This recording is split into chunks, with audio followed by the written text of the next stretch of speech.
Hello YouTuber family, તમારું સ્વાગત છે પ્રાચી મોદિયન ફેમિલીમાં। તો આજે બનાવીશું વાલનું રીંગણનું એકદમ ટેસ્ટી શાક, જે આપણે શાક કુકરમાં બનાવીને તૈયાર કરીશું। સ્પીડમાં બની જાય એ રીતે આપણે બનાવીશું શાક।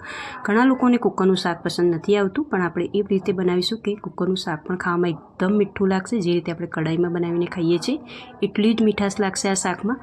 તો ચલો સ્ટાર્ટ કરીએ આપણે આ શાક કેવી રીતે બનાવવાનું છે। તો શાક બનાવવા માટે મેં 250 ગ્રામ જેટલી વાલોળ લઈ લીધી છે। એકદમ કૂણી વાલોળનો ઉપયોગ કરશો તો શાક વધારે સરસ થાય છે। અને એક મીડિયમ સાઇઝનું મેં રીંગણ લીધું છે। શાકને થોડું ઘટ બને એ માટે મીડિયમ સાઇઝના એક બટાકાનો પણ મેં ઉપયોગ કરેલો છે। શાકને 2-3 પાણી આપણે ધોઈ કાઢીશું। હવે કુકરમાં બનાવીએ છીએ તો કુકરમાં મેં 3 થી 4 ચમચી જેટલું તેલ ગરમ કરવા માટે મૂકી દીધું હતું। તેલ ગરમ થઈ ગયું એટલે એમાં રાઈ નાખી, જીરું નાખું છું,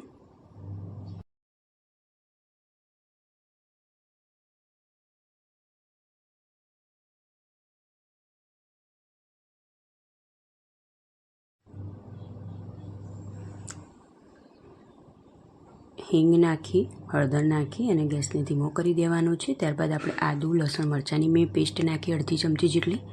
લસણ ના ખાતા હોય તો લસણને સ્કીપ કરી દેવાનું। હવે મીડિયમ સાઇઝનું એક ટામેટું લીધું છે, એ સમારી અને અંદર મેં એડ કર્યું છે। અને હવે તરત આપણે ઉપર વાલોળ જે ધોઈને મૂકેલી છે એ વાલોળ અંદર આપણે એડ કરી દઈશું। હવે આપણે જરૂર મુજબ મીઠું નાખીશું સ્વાદ પ્રમાણે।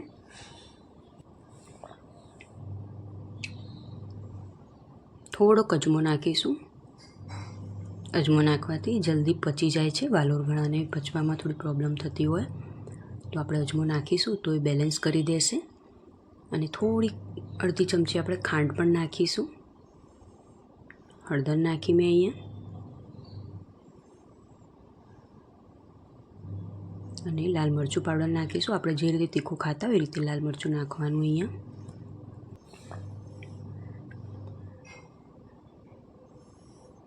થોડોક 1/2 ચમચી મેં ગરમ મસાલો નાખ્યો।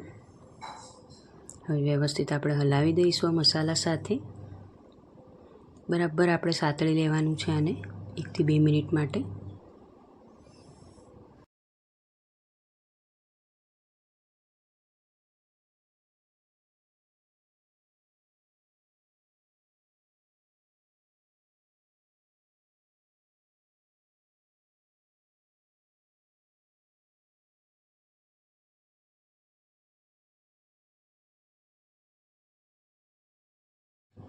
વ્યવસ્થિત શાક સતળાઈ જાય આ રીતે તો હવે આપણે પાણી નાખીશું। એકદમ થોડું પાણી નાખવાનું છે, બહુ વધારે પાણીનો આપણે ઉપયોગ નહીં કરીએ આમાં। જો તમારે થોડું રસાવાળું પસંદ હોય તો થોડુંક વધારે નાખવાનું। એકદમ થોડુંક જ પાણી મેં નાખ્યું છે અહીંયા।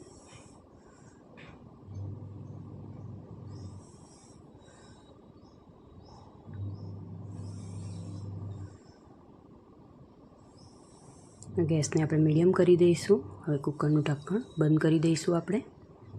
જોઈ શકો છો કેટલું પાણી મેં નાખ્યું છે। તો હવે આપણે આમાં 2 સીટી લગાવવાની છે। 2 સીટી આવી જાય પછી ગેસને ધીમો કરી દેવાનો છે। અને ગેસ ધીમો કર્યા પછી આપણે 2 થી 3 મિનિટ રાખીશું અને ગેસને બંધ કરી દઈશું।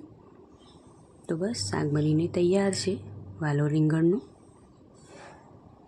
જે બાજરીના રોટલા સાથે, રોટલી સાથે ખાવાની ઘણી મજા આવતી હોય છે। જો તમે આ રીતે કુકરમાં કોઈ દિવસ ના બનાવ્યું તો ચોક્કસથી ટ્રાય કરજો। સ્પીડમાં બની જાય છે અને ટેસ્ટમાં પણ સરસ થાય છે આ શાક। તમને જો વાલોળ રીંગણના શાકની રેસીપી પસંદ આવે તો પ્લીઝ લાઇક, શેર અને સબસ્ક્રાઈબ કરજો, કોમેન્ટ પણ કરજો। તો ચલો મળીએ એક નવા વિડીયોમાં નવી રેસીપી સાથે। ત્યાં સુધી આવજો। જય શ્રી કૃષ્ણ।